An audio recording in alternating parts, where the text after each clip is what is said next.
आज जन्माष्टमी था, इसलिए गोपी मीनू की मम्मी उन्हें दही हांडी तोड़ते दिखाने ले जाती है।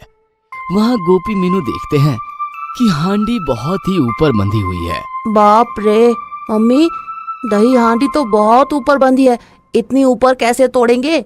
दिमाग लगाएं तो आसमान से चांद तारे तोड़ सकते हैं। दही हांडी क्या चीज है? हाँ देखो, ये ग्रुप कैसे चढ़कर अभी तोड़ देगा।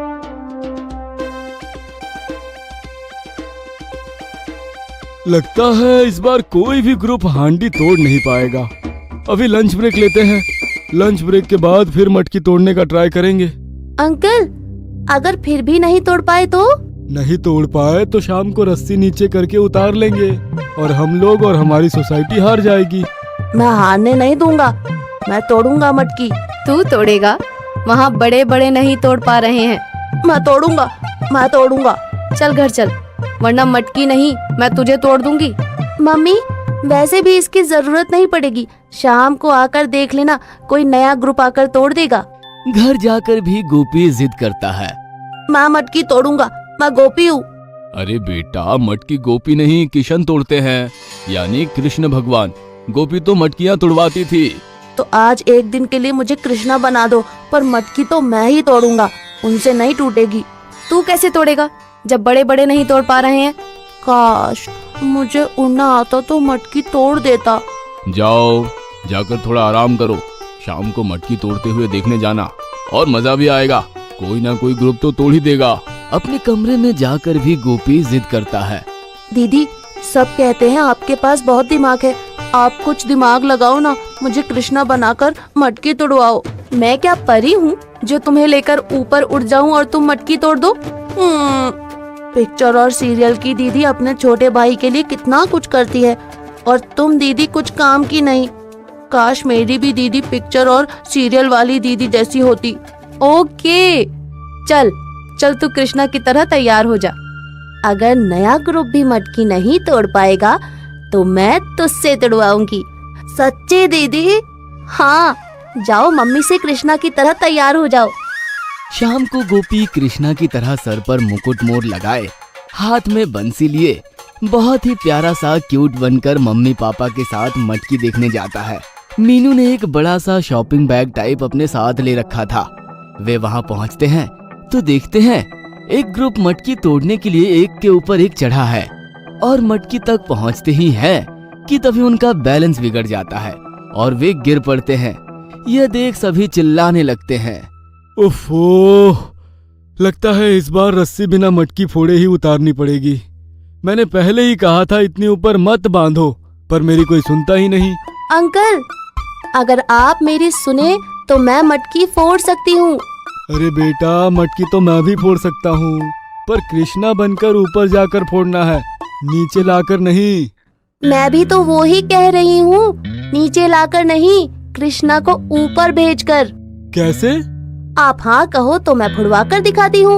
हाँ, बड़े बड़े ग्रुप कोशिश कर चुके हैं, अब तुम भी कर लो। ओके, अभी फोड़ती हूँ। मेरे कृष्णा, आ जाओ। ये नन्हा सा कृष्णा क्या मटकी तोड़ेगा? भैया, नन्हे कृष्णा ही मटकी तोड़ते थे। मेरे कृष्णा, मटकी तोड़ दो।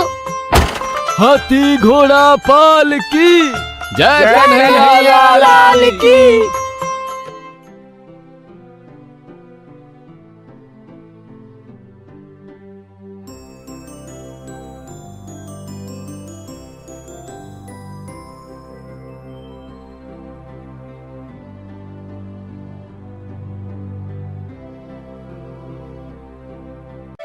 आज गोपी और मीनू अपने मम्मी पापा से बताते हैं कि उनका आज उनके फ्रेंड के साथ मॉल में मूवी देखने जाने का प्लान है।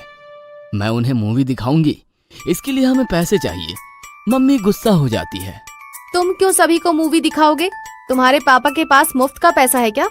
नहीं मम्मी, दीदी की फ्रेंड्स हमें नाश्ता करवाएंगी, बदले में दीदी उनको मूवी दिखाएंगी, बात सेम हो जाएगी। हाँ मम्मी, वैसे भी सब मुझे कंजूस कंजूस कहते हैं। ओके ओके, फ्रेंड्स ऐसे ही एंजॉय करते हैं। ये लो पैसे। गोपी मीनू मॉल में अपने दोस्तों से खुशी खुशी मिलते हैं। Hi hi, hello. Hello. So let's go. जैसे कि डिसाइड हुआ था, पहले नाश्ता करते हैं फिर movie. Okay. Wow, what a burger. मेरी फ्रैंकी भी बहुत टेस्टी है। मेरा मोमोज तो देखो। मेरा पिज्जा भी चखो, एक पीस। वाओ। मीनू, तुम्हारी बारी है टिकट लेने की, याद है ना? हाँ हाँ। गोपी, तुम्हारा नाश्ता हो गया, ये बचा हुआ बर्गर खाते जाओ और हम सबकी 6 टिकट ले आओ। ओके। यूं गया और यूं लेकर आया। यहाँ गोपी टिकट विंडो पर पहुंचकर कहता है, अंकल 6 टिकट्स देना। 1800 रुपीज। हाँ हाँ, 2000 का नोट दे रहा हूँ। अरे, मेरा 2000 का नोट कहाँ गया? इस जेब में तो रखा था, शायद इस जेब में होगा। हाँ, इसमें भी नहीं है तो कहाँ गया? कहीं गिर तो नहीं गया? अरे हाँ, याद आया, पापा ने पैसे दिए थे तब मैंने ब्लैक पैंट पहन रखी थी। आने के वक्त ये ब्लू पहन ली। पैसे ब्लैक वाली पैंट की जेब में ही रह गए। बाप रे, अब दीदी का क्या होगा? वो तो मुझे डांटेंगी। और वो चुपचाप वहाँ से वापस आकर कुछ दूर से मीनू को अपने पास आने का इशारा करता है। मीनू के आने पर जैसे वो उसे बताता है, मीनू भड़क जाती है। ओफो, ये क्या किया तुमने? अगर ऐसे ही करना था तो जब पापा ने पैसे दिए थे तभी मुझे दे देने चाहिए थे। मुझे क्या पता था दीदी ऐसा हो जाएगा। वैसे ही मेरी सारी फ्रेंड्स मुझे कंजूस कंजूस कहती थी। अब कोई बिलीव ही नहीं करेगा। सभी समझेंगे मुझे टिकट ना निकालना पड़े, इसीलिए मैं बहाने कर रही हूँ। सॉरी दीदी। सॉरी से क्या होगा? जा, आज से तू मेरा भाई नहीं। रक्षाबंधन पर भी मैं तुझे राखी नहीं बांधूंगी। इतनी सी बात के लिए भाई को राखी नहीं बांधोगी? इतना गुस्सा? पापा, आप यहाँ? हाँ, तुम्हारी मम्मी कपड़े धोने जा रही थी तो देखा मूवी के पैसे तो गोपी के पेंट में घर पर ही रह गए। तो मम्मी ने कहा अभी के अभी जाओ और मेरी लाडली को दे आओ। बस मैं आ गया। ओह, थैंक यू पापा, थैंक यू। आज आपने मेरी इंसल्ट होने से बचा ली। नेवर माइंड बच्चों, जाओ फ्रेंड्स के साथ मूवी एंजॉय करो। ओह पापा, यू आर ग्रेट। मीनू के साथ एक दिन गोपी स्कूल से रोता हुआ लौटता है, जहाँ बंगले के गार्डन में पापा काम कर रहे थे। उसे रोता हुआ देख पापा टेंशन में आ जाते हैं। क्या हुआ बेटे? अरे क्या हुआ बेटे, कुछ बताओगे? पापा, आज स्कूल में टीचर ने इसे मुर्गा बना दिया। क्यों? अरे तुमने ऐसा क्या किया? मैंने कुछ नहीं किया पापा, फिर भी उन्होंने मुझे मुर्गा बना दिया। है? ऐसे कैसे? पापा, टीचर ने जो जो करने को कहा था सब भैया ने किया। मैं समझा नहीं। मैं समझाता हूँ पापा। टीचर ने डिक्टेशन कंपटीशन के बारे में बताया। मेरी हैंडराइटिंग तो अच्छी है ही, मैं डिक्टेशन कंपटीशन की तैयारी में लग गया, तभी ड्राइंग कंपटीशन आ गया। ओह, फिर क्या, मेरा तो ड्राइंग देखा है आपने, कितना अच्छा है। सिर्फ नाक बनाने में थोड़ी तकलीफ होती है। मैं नाक बनाने की ड्राइंग प्रैक्टिस में लग गया, तभी रनिंग कंपटीशन आ गया। तो मैंने सोचा रनिंग की प्रैक्टिस करना बहुत आसान है, मैं उसकी तैयारी में लग गया। यहाँ तक कि मैं रनिंग करता हुआ स्कूल जाता, रनिंग करता हुआ स्कूल से घर आता। रिसेस में भी मैं रनिंग करते हुए सूसू करने जाता। इतनी प्रैक्टिस कर रहा था कि निशानेबाजी का कंपटीशन आ गया। ओह, यानी और एक कंपटीशन? हाँ पापा, और आपने तो देखा है, टेरिफिक निशाना लेते हुए मैं गिल्ली मारता हूँ। थोड़ी प्रैक्टिस करके मैं कंपटीशन जीत सकता था। मैंने उसकी प्रैक्टिस शुरू कर दी। Very good. फिर क्या, आज सारे कंपटीशन थे, सब में भैया का नाम था, पर भैया सब में हार गए। तो गुस्से में टीचर ने इन्हें मुर्गा बना दिया। अब बताओ पापा, इसमें मेरा क्या कसूर था? लो, क्या इनका कसूर नहीं था पापा? तुम्हारा ही कसूर था। मेरा क्या कसूर था? अपने आप को ज्यादा होशियार मत समझ। आप ही बताओ पापा, इसमें मेरा क्या कसूर था? कोई कसूर नहीं था बेटा। मेरा बेटा मीनू जैसा थोड़ी ना है। अब देख, मेरा बेटा कितनी होशियारी से काम करता है। ले तो गोपी, ये आम की गुठली वहाँ गाड़ दे।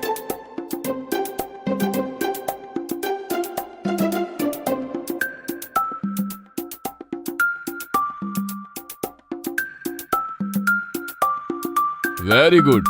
चलो अब फ्रेश होकर नाश्ता कर लेते हैं, तुम्हारी मम्मी ने बहुत ही अच्छी डिश बनाई है तुम्हारे पसंद की।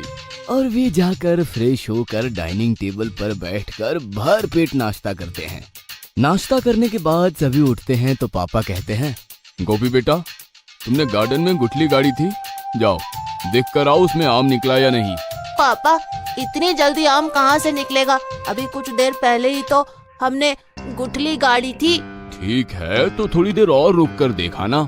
और आधे घंटे बाद फिर पापा ने कहा, गोपी बेटा, अब तो काफी देर हो गई गुठली गाड़े, देखो आम निकला या नहीं। अब ये मत कहना अभी गाड़ा तभी गाड़ा, हाँ गाड़ने को तो काफी देर हो गया है, जाओ देख कर आओ। सुनकर गोपी इरिटेट होकर पापा की ओर देखता है। जानता है कि आम नहीं निकला होगा, फिर भी बिना मूड के गार्डन तक जाता है। गुठली की जगह देखता है और वापस आता है तो पापा उसे देखते ही पूछते हैं, आम निकला? पापा, आप आम निकलने की बात कर रहे हैं? गुठली से तो अभी पौधा भी नहीं निकला। क्या बात कर रहे हो? लगता है कुछ गड़बड़ है। एक काम करो, उस गुठली को निकाल कर किसी और जगह गाड़ दो। पापा की बात सुनकर गोपी को गुस्सा बहुत आता है, पर वो कुछ कहता नहीं है। जाकर गुठली निकालता है और उसे कुछ दूरी पर गाड़ देता है। इस बात को अभी 2 घंटे ही होते हैं। वो टीवी देख रहा होता है। तभी पापा आते हुए कहते हैं, गोपी बेटा, जाओ देख कर आओ तो, इस बार उस गुठली में जरूर आम आ गए होंगे। फिर मैं तुम दोनों को मैंगो जूस बनाकर पिलाता हूँ। जाओ मीनू, तुम भी आम लेकर आने में गोपी की मदद करो। अरे यार पापा, अरे यहाँ तो गड्ढा खुदा हुआ है, गुठली कहाँ गई? अरे पापा ने यहाँ से गुठली निकाल कर वहाँ लगवा दी थी, जगह बदलवा दी थी। ओह, पर वहाँ भी तो गुठली से पौधा नहीं निकला है, आम कहाँ से ले जाएं? वही तो यार, एक तो स्कूल में टीचर ने मुर्गे बनाकर मूड खराब कर दिया था। यहाँ पापा भी मुझे बकरा बनाकर बार बार यहाँ फालतू में दौड़ा रहे हैं। अरे इतनी जल्दी कहीं पौधा उगता है क्या? वो कहते हैं ना, लगता है पापा सठिया गए हैं। दोनों के वापस आते ही पापा पूछते हैं, अरे तुम दोनों खाली हाथ लौटे, आम कहाँ है? वहाँ आम तो दूर पापा, आम का पौधा तक नहीं निकला अभी। कमाल है, गुठली की जगह बदलने के बाद भी अभी तक आम का पौधा नहीं निकला। एक काम करते हैं, गुठली की जगह नहीं, इस बार गुठली ही बदलकर नई गुठली गाड़ देते हैं। फटाक से पौधा भी निकलेगा और आम भी होगा। ये सुनकर इस बार गोपी अपना आपा खो देता है। चिढ़कर गुस्से में कहता है, ओफो पापा, अब कैसी बात कर रहे हैं? इतने बड़े हो गए हैं फिर भी आपको ये पता नहीं है कि कोई भी बीज गुठली डालने के बाद उसमें पौधा फिर फल निकलने में टाइम लगता है। बार बार गुठली या जगह बदलने से नहीं, टाइम टू टाइम अच्छे से खाद पानी देते रहने से और इंतजार करने के बाद कहीं जाकर फल मिलता है। बेटे, यही तो मैं तुम्हें समझाना चाहता था। तुम कोई कंपटीशन की तैयारी शुरू करते हो, फिर तुरंत सोचते हो इसमें फायदा नहीं है, चलो दूसरे की तैयारी करते हैं। उसके कंपटीशन का इंतजार भी नहीं करते हो कि तीसरे की तैयारी करने लगते हो, जबकि तुम्हें चाहिए कि किसी एक पर मेहनत करके उसके कंपटीशन होने का इंतजार करो, फिर देखो कैसे उसमें सक्सेसफुल मिलता है या नहीं। अब बताओ, इसमें किसकी गलती थी, तुम्हारी या टीचर की? सॉरी पापा, मैं समझ गया, इसमें मेरी ही गलती थी। हम बच्चे हो या बड़े, उन्हें अपने काम पर पूरा फोकस होकर उसे टाइम देकर इंतजार करना चाहिए। हमें सफलता जरूर मिलती है।